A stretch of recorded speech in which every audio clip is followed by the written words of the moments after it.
I know I've watched a few of your videos, and one in particular struck me, and I think it brought me some comfort. And so I thought maybe you could talk about that. The particular video that I watched actually had you draw a connection between the person who has crossed and the person who is still here today, and how you hold them. Can you speak to that a little bit? Well, you normally don't hold them, but people who are extremely have great difficulties with the death of a beloved one, and they hold on to him because they believe he's my possession, is my child, my partner, and so on, belongs to me, and how could he have died? So this tremendous attachment to the person who has died creates a link to that soul. Remember, the soul, after it has completed its circle here in life here, moves on to other lessons and in the spiritual world. It's done with the earth school. I call it an earth school, where we only are for less than 30,000 days. That's all we are here. And once we are done, we basically graduate, which we call death, and then we move on to the next level of whatever we have to learn. But if somebody who stays here is so attached to the person who has just departed, then the link is like a chain to that soul, and the soul cannot move on. And it's very painful for the soul to see how the person he left or she left behind is crying and weeping and sorrow and holding on to. So we have got two suffering souls. We don't have the one suffering on earth. We have also the suffering soul in the spiritual world. Mm-hmm. And we really must learn to forgive. And one of the major problems, and this was Dr. Kübler-Ross, pointed that out very clearly, is that the main reason why people grieve excessively, I don't mean the normal type of grieving, which we all have to go, because it's a time of adjustment, and that's quite common. But if there's an extreme grieving after that for a long time, it is always undeclared love, that the person has not said, I love you verbally to the person who has passed. But this suddenly, they suddenly realize this, and their guilt holds it onto them, and they feel, now I can't say it anymore. You can say it, or there is no death. The person, the soul is still alive, very much so, and maybe much happier and much healthier than you last saw them here on earth. Mm-hmm. So we can speak to that soul. I'm not in favor of communicating continuously with the soul for obvious reasons, because they have their own job to do. Mm-hmm. But if we have got that in our heart, it says, I haven't said I love you, we can still say I love you. And the message is also to truly say I love you to everybody who is very dear to us in our life right now. Do not do this. It's very difficult. Even for me, it was very difficult as a German. I tell you this, but when I made my book, I Will Always Love You, which deals with the spiritual subject, I realized that I never said I love you to my parents, because in Germany we don't say I love you, because it's just not done. And here in America we love everything. I love your ice cream, I love your haircut, I love it, etc. But we don't do that. So I said, how do I do this? So I wrote a long letter. That was a time before emails, and I wrote a long letter. In that letter, somewhere I squeezed in that I love them. I said this, sent it off. So 3 weeks later, I got another letter back from my parents and says, it was very interesting, your letter, what you wrote, although we were not quite sure what you were after. So that's how they interpret. But anyway, it doesn't matter. I have said it for myself. Now, there's another incident. On my website, lifeexplained.com, if you go to the About page, there is a wonderful testimony of a young lady in England. She sent me an email only a year ago, and she said when her father died, they were very, very close. And they really communicated telepathically all the time. And when he died, she always was sitting there, and every day she was communicating with him and speaking to him and asking him for help and so on. And one day he said in her communication, as she was sitting there in prayer instead of with him, the soul says, ask her to go to the computer. And she says, this is strange. And it says, punch in a name. And she expected that he would punch in an opera singer, because he loved opera. So he just wanted to hear some opera. So her father spelled my name, Hans Wilhelm, and she had never heard of. She put it in, and immediately the very video which you saw on grieving and mourning came up. And immediately that chain thing, how you hold back the person from further, and suddenly she realized what she had been doing all the time. And the soul on the other side had given her the link to this video so that she recognized it. So that's how it sometimes works. That's sort of, so it's a beautiful story, which she gave me the permission to put into on my website, lifeexplained.com. Yeah, well, it's a really interesting perspective that I hadn't heard of before. So thanks for sharing that. I appreciate it. So I'm curious, what is your definition of grief? Your own definition? Well, I think the healthy one is basically a readjustment. That is we have to readjust. It's like suddenly I lose a leg, I lose my house, I lose my job.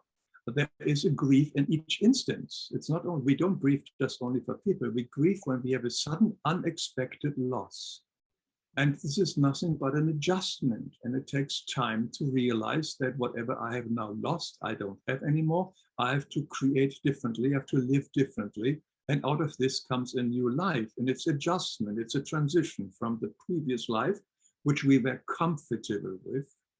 And now suddenly it's an uncomfortable feeling. We are suddenly without the partner, without the leg, without the job. And we now have to learn to deal with this one. So that would be the normal way of grieving. It takes a certain time, individual with everybody. But if we cling too much on that, what we have lost, we are not taking the advantage of our new life, because our new life, everything is here to help us and to assist us in our new life.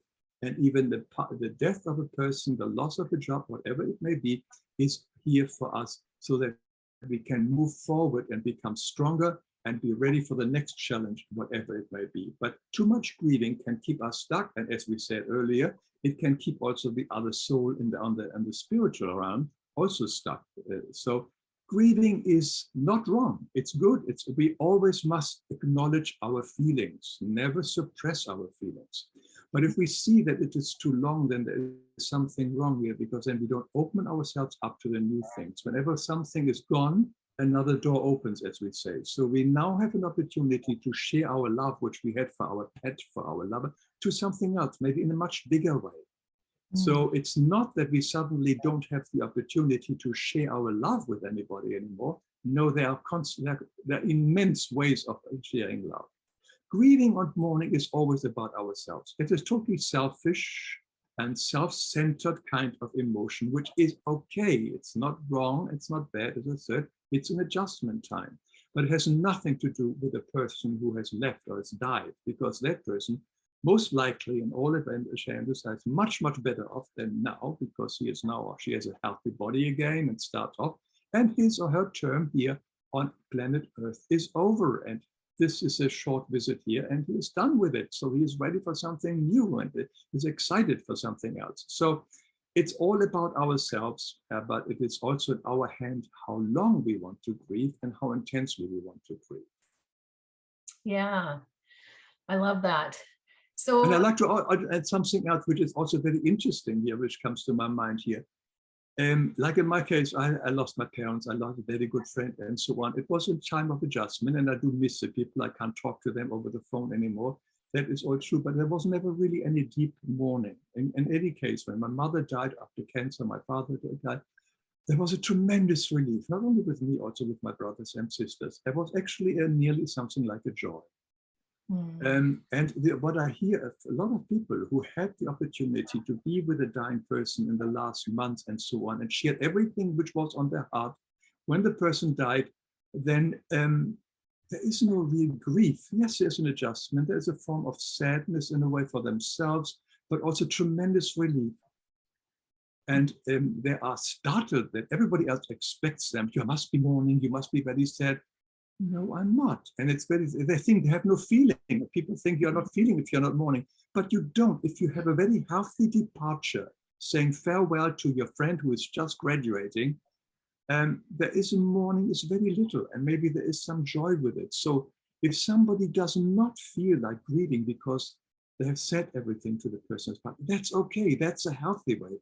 The early Christians never mourned. They celebrated death. They were white. And they celebrate because death was a relief from the pain of the earthly sojourn. Yeah, that's really interesting. I don't know why I got a frog in my throat, but I find that fascinating because I can relate. When my husband passed away, it was cancer. And, Mhm. so I had about 10 months from when he was diagnosed until he passed. And I will say that, the grief was happening all along, and Mhm. I didn't realize it was Mhm. happening. Mhm. And there was, a sense of relief at the end. And at first I thought, wow, how can I feel relieved? This is not, this is not Right. good. Why am I feeling this? But at the same time, it's like, you're watching that person suffer, and you can somehow, in the end, you feel that peace, and it's hard to explain, but it is definitely there. And so, Yeah, and we should embrace it instead of our aunts and uncles always said, you must be sorry, you must be sad. And then you start questioning yourself, is this normal? mm, And so no, embrace your gratefulness, the time you had with them. Those 10 months are probably the most precious time you ever had with your husband. And it was sort of very, very special. I remember when my mother died and we were all relieved here. 2 years cancer, lung cancer, was dreadful. And mm, we said, let's not have a funeral, let's have a celebration. And then yes, all the aunts and uncles says, how can you do this? It's impossible. We must be like, okay, we just made the usual funeral, but we were happy to make a celebration and celebrate this event. But the environment usually doesn't necessarily allow us. So you went to the very same thing that, yes, it is quite okay. The grief is not necessarily, or you were grieving when slowly he was already removing himself through his cancer during all that time. Yeah. mm. Yeah, and I will say we did have a celebration of life, and it wasn't traditional at all, but it Yeah. felt good. It felt really good, Yeah. to kind of celebrate his life and who he was. So yeah, That's a natural way. Yeah. yeah, yeah. So I resonate with what you're saying. I absolutely do. So what do you think through that? What do you think people get wrong about grief? What, you know, as a Well, society? I don't know. As I said earlier, it's just the excessive grief, which is sort of the point where to ask this, where you, if you really ask for why am I still after years and years grieving, just look at it. Have you really verbalized I love you to the other person? And there's the other wonderful thing, sorry, which happens quite often, that sometimes a woman or a man can be sort of dramatically, suddenly is so grieving, and she makes her husband who's died a hero, a wonderful person. He becomes a saint and whatever it is. So it's usually the case that they were fighting at each other, and she only talked badly about him all the time when they were married. And suddenly he's dead. Suddenly he turns over into a saint. Sort of, that's Yeah. a very common thing as well, which happens. That's a different form of grieving, but it's something she's still dealing with unresolved, undeclared love, basically, and saying, yes, we maybe have been fighting all the time, but I still love you. And I think we can solve everything with love, and everything is here to serve us. And when we ask ourselves, um, why is this happening to me, with what is this trying to teach me, then everything shifts. What is this grief teaching me? Right. How can I use this energy, and how can I now use the love which I had for the person for something else, for the grandchildren, or for the go to the local pet I don't know, adoption center. There are a million things we can do, and excuse me, spread our love to other sources, and that will make us grow. Because the problem is when we put only one person, two people together, and it's sort of like this all the time, the growth is limited in a way. It's sort of a very individual growth. But the moment one leaves, and we suddenly share our love with many more people, then we grow and we evolve tremendously with this. So grief is a wake-up call, I would say, nothing else. It's a wake-up call of our usual slumber in life. Everything is going fine. Suddenly, boing, somebody dies, and wow. Mhm. And what often happens there, that the grief is also there because the person has never asked this three important questions. Where do I come from? Why am I here? And where am I going? Once we have answered this question to our own satisfaction, we really believe in that there is more than an accident while we're here, that there is life before birth and life after death.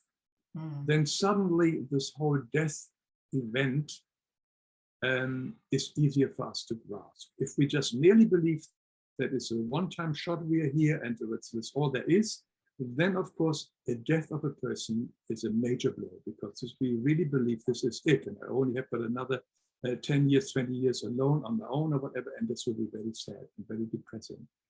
And so it may invite us to ask these questions. What do you believe? Where have we come from? Why are we here? And where are we going?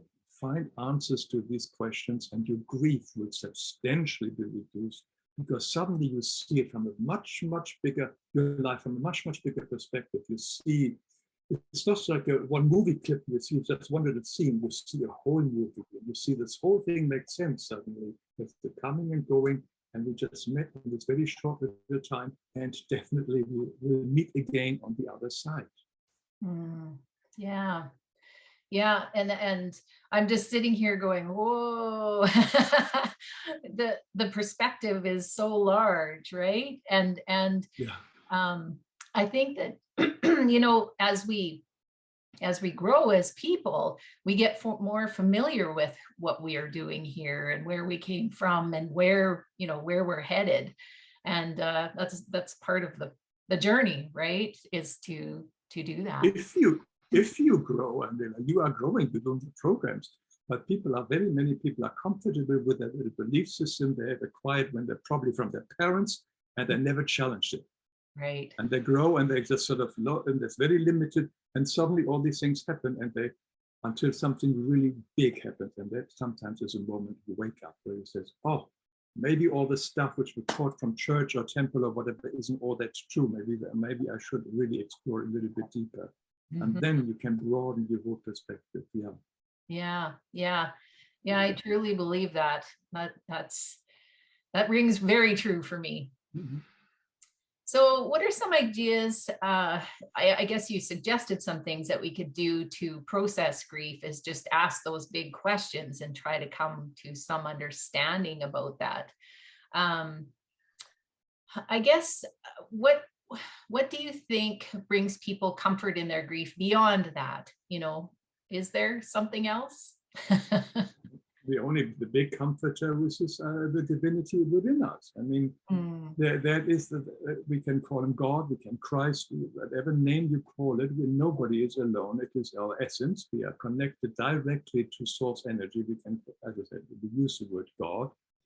And that is with us, that energy is always with us, that entity, whatever we wish to believe. And I don't want to be too descriptive here. Everybody has an individual kind of image of divinity. And we are children of God. So we can always connect with our Father, Mother God, and ask for help of Christ in those particular times. We are never alone. We also have our guardian spirit. Watch my video on guardian angels. And that is always with us, particularly in time of mourning. Our guardian spirit is with us. It was maybe our guardian spirit, like the lady that go to the computer and so on, to just find out, for your father to find out, to block this kind of attachment. And the guardian spirit does a lot of things, and we can help them to understand, help us for insight, and it helps us to go into meditations and to feel. Now, a lot of people, some people try to communicate with the departed ones through mediums. I do not at all advise that. I'm not saying it's always bad or whatever, but there is a danger, it's tremendous danger when we really play with the spiritual world, because there are a lot of negative entities who can pretend to be whatever they are not. And don't believe that a person who has died on the other side is necessarily smarter. We are not. We are as stupid on the other side as we are here. So anybody who has got expects that a person on the other side may have some wise words for me now to do, they probably won't. If they haven't had wise words for you, didn't listen to them in this lifetime, they won't have it on the other side. We do not become brighter, more wiser just to the death. We just die in the very same kind of belief system as we have now. We move on onto the other side. So I would be careful not to necessarily go to mediums and communicate, but we definitely can ask God, Christ, guiding spirit in our deep prayer, inner prayer, to connect. And if it's a short connection, it says, can I just say to my husband and so on, I love you. and I wish you well. I wish you from my bottom of heart well. I will see each other for the next 2 years. You will walk your path. I do my path. I will keep you in always memory. I know whenever I need you, you will be with me or come with me, but I will leave you on your path and I go my path. And it was a wonderful time together. I thank you for this wonderful time. And yeah, and also, not probably too early to say, never ever be afraid for a new relationship, because this ownership thing, what we have here on earth, does not exist on the other side. So if in the next 2 years, another person comes into our life, oh, I can't do this, I was married to this. No, try to do this, because everybody is here to teach us some lessons.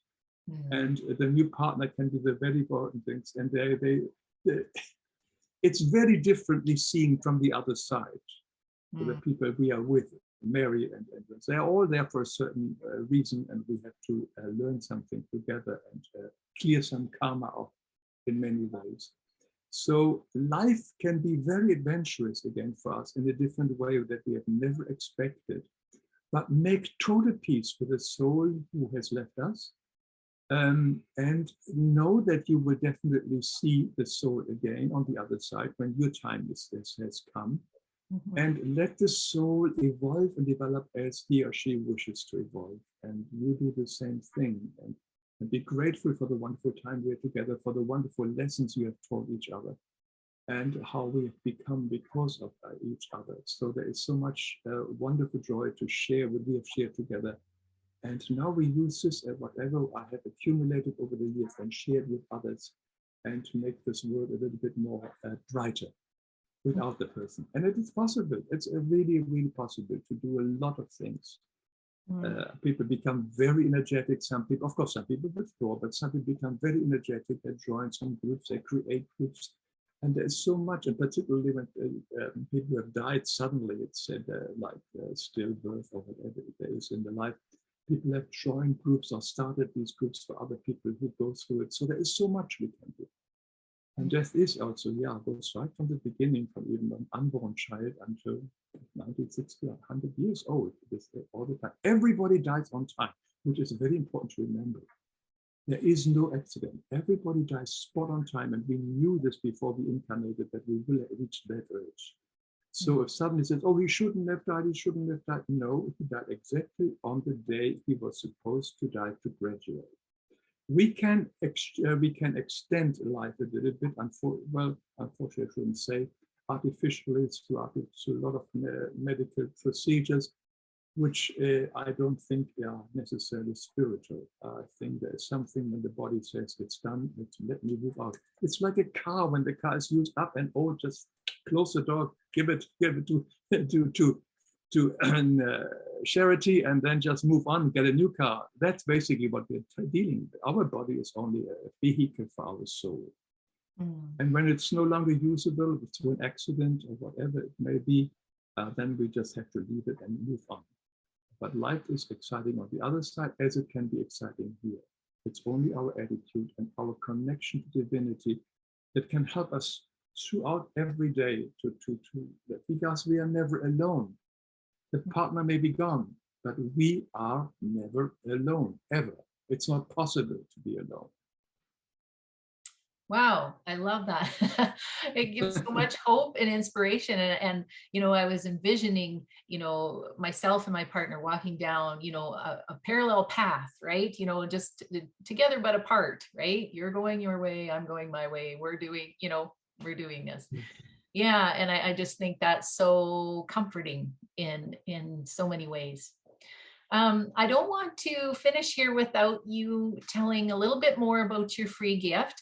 I want to say that, you know, I mentioned that I had watched one of your videos. I just love the way that you illustrate what you're talking about, and that it makes it so simple and easy to understand, I think, is what it does.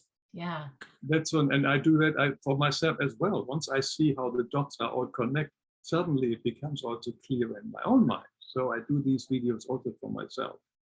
And I just share them. And I'm not saying that I'm doing all these wonderful spiritual tasks and ideas myself, yet I'm working, I'm learning, I'm a student of the mystical powers like everybody else. But whatever I have learned and understood, I just share. And if it helps other people, it's great. And by the comments I see from under the videos, I think a lot of people find benefit as also particularly. I like to point out the video on suicide, talking about death, which is a very serious death for the person who is left behind, the persons who are left behind. So a lot of people who have watched that have sent me emails or messages that they intended to do it, but after seeing the video, they no longer were interested in doing it. So that is all very helpful to see that once a person understands why we are here and how it all connects. I always believe in the big bird eye view from a big perspective, and suddenly, wow, this makes sense. We are so narrow usually with our thinking, our ego thinking, but when we broaden it and see from a much bigger perspective, from the spiritual perspective, then this whole thing it gets a very different dimension and it resonates with people and it resonates with me. Yeah, I do these videos, I think, once a month. If you go to my website, lifeexplained.com, you can subscribe to a newsletter. Whenever I have a new video, I send it out. And we are done. As I said, I never ask for money. You don't have to join anything. It's totally free. And if it works for you, great. And if it doesn't work so great, I have zero interest in missionize or proselytize to anybody, the belief system. Either you respond to it or you don't. And your spirit, your guardian angel or guardian spirit will tell you if it's right or not. You will know in your stomach whether this sounds right for you now or maybe not. It's okay, both ways. Yeah. Yeah. So I encourage people to just check it out anyways and see if it resonates with them, because I found it fascinating. And we'll have a link for that. Thank you. The video. And then also, I just wanted to ask you, is there anything else you want to add before we end? No, I don't have anything special. I just want to thank you for having invited me, and my thoughts and sympathy with anybody who goes through grieving process and embrace it, love it. Yes, I said love your grieving thing, because emotions are like everything else, needs love, but don't indulge in it. Be careful that it becomes a self-pity trip. That, I think, is a danger. And then we are on the self-pity trip. So we don't need to be there. We understand what it is there for. It's an adjustment time. And it's a healthy wake-up call to something wonderful, new, ready, for which the world is embracing you and waiting for you. And has got new gifts to give you, and you have wonderful gifts to give to others. And thank you, again, and Angela, for inviting me. Well, thanks so much. And thank everybody for watching, and we'll see you in the next video.